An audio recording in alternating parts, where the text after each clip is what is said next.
Devin Haney says, I'm happy to be back in the ring. And I'm going to quickly show you how happy I am when I get in the ring with George Kambosos.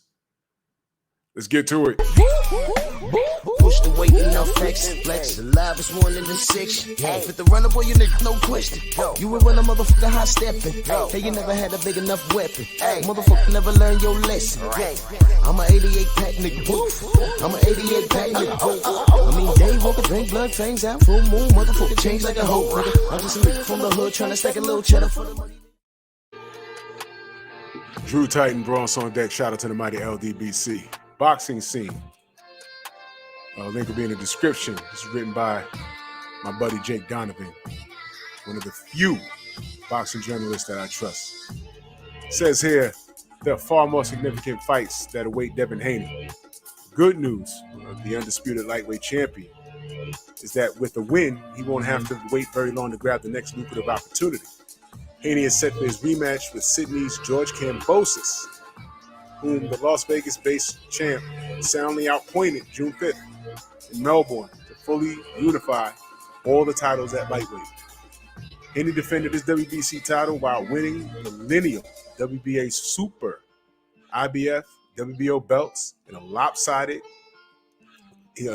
belt to the point where the second fight didn't seem necessary. Now, what he's saying here is that there was no part of that fight that George Kambosos won, and I agree. There was nothing that I saw that made it gives me any kind of reason to believe that George could win this second fight. This was truly a fight where you're looking at it and saying, you know what, rematch for what?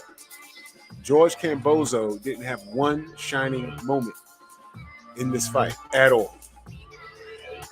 The only people that want to see this again are the people that are holding on to hope, and they're probably related to this guy. But I'll read on. It says, it was, however, one of which Kambosos was entitled due to a rematch clause in their fight contract. With that comes a sequel, which will air live on ESPN and its accompanying platforms on October 15th from Rod Laver Stadium in Melbourne. Different venue. It comes just 4 months later to leave Haney with his quickest ring turnaround since the pandemic. He says, I'm happy to be back in the ring quickly, Haney told Boxing Scene. It kind of puts me back in the days when I was coming up.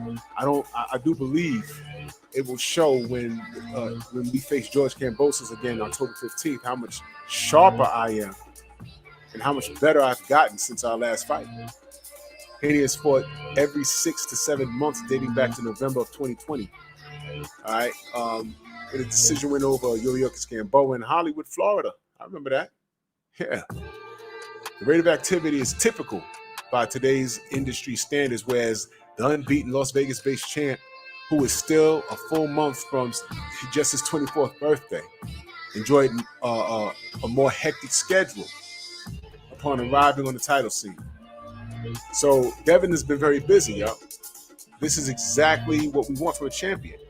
Goes on to say, back when I fought Moran and then Abdullah, that was a fight at the Garden, at the Hulu Theater next door.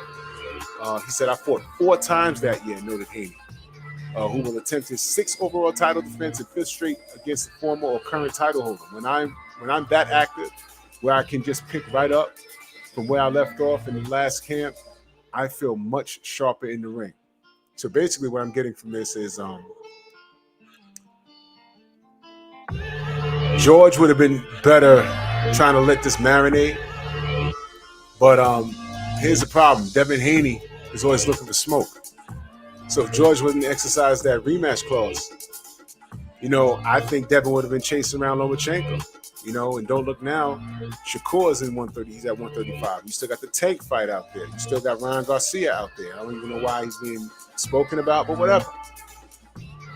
Devin Haney is everything that we say that we want in a boxing champion right now. The young man, the young king is undisputed. He has skills through the roof, and he's looking to fight any and everybody. And, he's looking at 140. So this young man is everything we want that we say we want in a boxer. Now here's the difficulty. This is what we say we want in a fighter. Why isn't he celebrated? There's more talk about Ryan Garcia, who hasn't done anything close to what Devin Haney has done. There's more talk about Tank Davis. But I'm looking at the resumes and it doesn't compare. But now you want to talk about seat sales. You want to discredit Devin in reference to Tank, you talk about seat sales.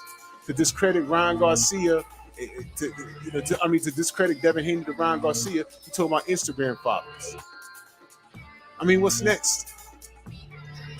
Shakur just got to 135. What are you going to do to discredit that fight? Lomachenko. This is what they do. Lomachenko always finds himself on a damn pound-for-pound list. Either 7 or 8, 6, 7 or 8. And Devin Haney, he can't find, he's like ranked number 10 on the pound-for-pound list. Ring Magazine, ESPN. The disrespect is ridiculous. It is ridiculous. Why can't he be sandwiched in between Bud Crawford and Errol Spence? They got Errol Spence at number 1. They got Inouye at number 2 and Bud at number 3. I'm not hearing anything about Inouye. I don't care about him. I don't care how many weight classes he went up. No. The only legitimate name he has on there is Nonito Donaire, who was 40 plus years old when he fought him. Why can't Devin get there? Why can't he have that number 2 spot? He's earned it. I mean, you casuals, you're influenced by the Ring Magazine and you're influenced by ESPN rankings and all of this stuff. It's silly. This young king is undefeated. He has a boxing skill set through the roof, and y'all find problems with him. He's going to beat Kambosos' ass again. Kambosos' only chance is to throw balls to the wall late in the fight and try and do something he's not used to doing, and that's when he'll get caught. But this is boxing. You may get lucky. But I don't see it. There was nothing in that first fight that gave me reasonable cause to believe that he can hurt Devin Haney because he won't be able to touch him. Come on now. He's getting into it with Doug Fisher. Doug Fisher, you know what Doug Fisher's response to the American undisputed champion?